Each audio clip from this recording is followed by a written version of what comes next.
Now, there's this amazing quote that I think will help a lot of you guys out, and it's, if you love what you do, you'll never work a day in your life. If you love to train, you'll never train a day in your life. So what does that even mean? Let's talk about it in this video.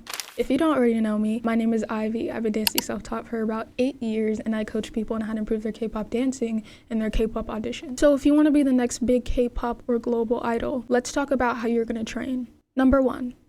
What are you training? The first thing that you're going to do is figure out what you're training. Are you training to be a K-pop idol, a global idol, a dancer, a singer, a rapper, a producer? What are you training for? And once you figure it out, next thing you're going to do is find resources. It's really important to find resources, one, because how are you going to train without resources? A lot of people don't have money for professional classes. So one thing you could do is find online classes. One thing you could do is take YouTube classes. Figure out what resources you're going to use. Find professional classes in your area. If you don't have money for that and maybe you want to have something a little bit more remote and a little bit more affordable, do online classes. If you want something really affordable, you can actually book with me for a personal dance analysis or a personal audition analysis. If that's something that you're going after, if you're going after dance or K-pop auditions, you can book with me. If you want to do 4-week coaching, you can also book with me, and I'll help you with your dancing and your K-pop auditions for 4 weeks. You can go to my website and book that. Or if you want something that has no cost and is easy and accessible for you, you can go on YouTube and find classes for whatever you're going after. If you're going after singing, you can go after vocal classes on YouTube. Dancing, dance classes on YouTube. K-pop dance classes, K-pop vocal classes on YouTube, TikTok, Instagram, things like that. Once you do that, start from the beginning if you are a beginner. So if you're a beginner, make sure you start from the beginning. Don't try to do really, really hard stuff first. Don't do that. It's gonna be really bad. Trust me, I've been through it. I've been dancing for 8 years.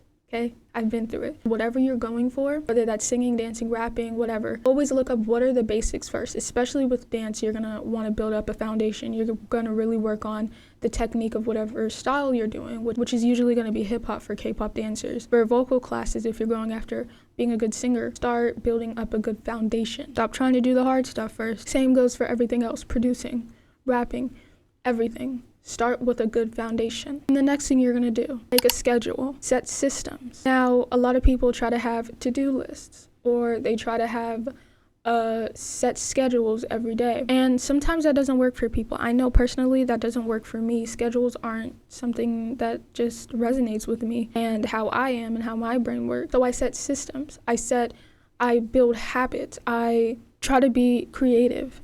So what I do is I allow myself to have systems that I can do quickly and do without even having a second thought. If I want to improve on something, I add a small little habit every day. And by the time I get to 3 months in the future, I have all those habits and all those goals hit and set because I applied a new habit every single day. I always stretch every day, whether or not it's a dance day, I stretch every day, and I sing every day.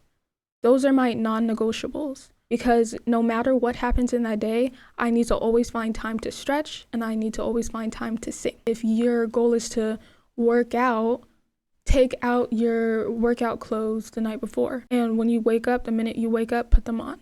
Set a system so that you are more inclined to work out. The next thing you're gonna do is shift your mindset from training to be a chore to be something creative and something you love to do. If you want to be a K-pop idol and you love to sing, singing is, you're a vocalist, singing is your big thing that you love to do. I assume that you love to do it because otherwise why would you want to do that for the rest of your life? Why would you want that to be your career if you didn't love to do it? And if you love to do something, it's really important that it doesn't become something that feels like a chore to you, that feels like, oh my gosh, I have to do this. It's important that that is something you're still passionate about even when you're training. So if you find yourself being like, I'm not even passionate about this while I'm doing it, try to allow yourself to be as creative as you can.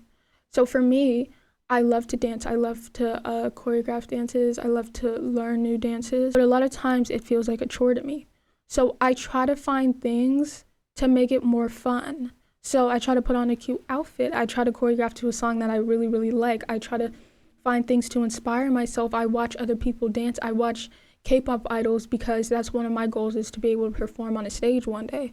I watch that before I go dance or before I go choreograph, or I inspire myself. I find ways to make my life and training more creative. more creative, or as creative as it can be, because otherwise I'm gonna burn out because I'm not actually loving what I'm doing. I'm just doing it because I need to and not because I want to. It's important that every time you go to train, you love to do it. You want to do it, not that you feel like you need to do it or it's a chore. A little example that might help you guys visualize it. I journal a lot. Journaling is good for my mental health. My therapist recommends that I journal. I don't really like journaling. It hurts my hands. I don't like writing. I have eczema on my hands, so it hurts when I write with a pen. I like to type it. But I really wanted to be a goal that I journal. So what I did is I went out and bought stickers. So every time I journal, I can put cute little stickers on it, and it makes me more inclined to journal because it's fun to put little stickers in my journal every time I'm journaling my thoughts. So I found something that makes it more enjoyable every time I go to journal. So I don't like journaling, but I found a way to make it more enjoyable when I go do it. So same way with your singing and your dancing.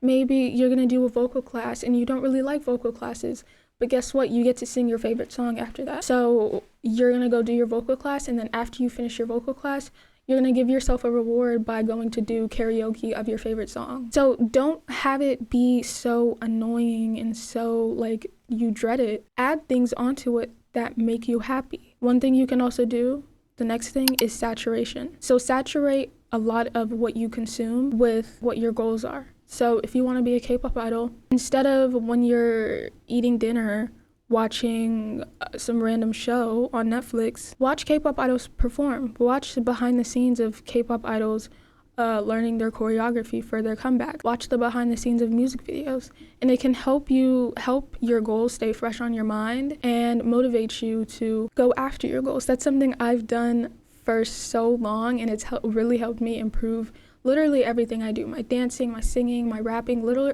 things that don't even have to do with like my goals. That's all the tips I have for today. I hope this video helped you out. If you did, make sure you like this video and subscribe, because I have tons of videos on my channel that you can watch. If you are interested in coaching, you can go to my website at yivdancing.bigcartel.com.